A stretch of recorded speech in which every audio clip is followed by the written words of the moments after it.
Qu'elles soient inconnues ou méconnues, de grandes dames telles Olympe de Gouges, Olympe Audouard, Marguerite Durand, Désirée Gay, Flora Tristan, ou connues et reconnues comme Simone de Beauvoir, Simone Veil, Françoise Héritier et tant d'autres, ces grandes dames ont défendu les droits des femmes.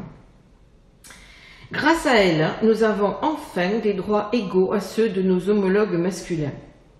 Elles ont été baptisées précieuses, pétroleuses, libertines, suffragettes, frondeuses, amazones, tricoteuses. Aujourd'hui, féministes. Le féminisme n'est pas un gros mot, c'est un grand mot. Le féminisme ne se résume pas à une revendication de justice, parfois rageuse, ni à telle ou telle manifestation scandaleuse. C'est aussi la promesse, ou du moins l'espoir, d'un monde différent et qui pourrait être meilleur. On n'en parle jamais. La misogynie n'est rien d'autre qu'un racisme, le plus universel, le plus profond et le plus facile des racismes, le plus facile à exercer. Des humanistes, des hommes d'État ont lutté pour abolir l'esclavage et apporter une instruction élémentaire à des peuples. Des médecins se sont consacrés à diminuer la mortalité infantile ou les maladies endémiques. On n'a rien tenté pour les femmes. Et elles n'ont pas pu ou su le tenter pour elles-mêmes, parce que chacune est isolée dans son foyer, isolée dans l'amour d'un homme ou d'un maître, isolée dans sa cellule familiale et dans l'amour de ses propres enfants. Le mot de cellule à lui seul est révélateur. Et toutes ces solitudes additionnées ne font pas un mouvement homogène, seule force capable d'obtenir justice.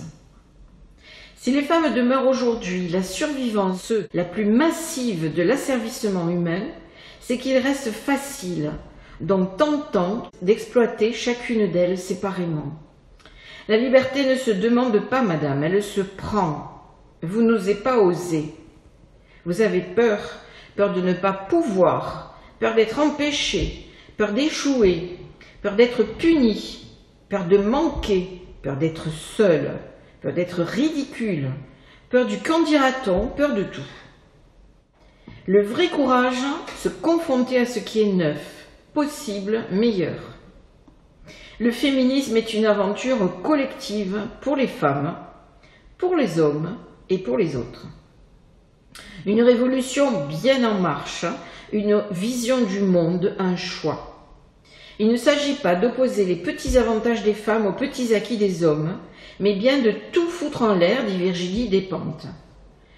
Et moi, en des termes plus modérés, je vous dirais que maintenant que les droits sont acquis, en France en tout cas, il nous faut veiller à les protéger et à faire évoluer les mentalités vers un apaisement entre les genres, pour que cessent les meurtres, les violences, les maltraitances et les rivalités. Construisons ensemble ce monde mixte, qu'il ne reste pas une utopie. Salut les filles et meilleure route.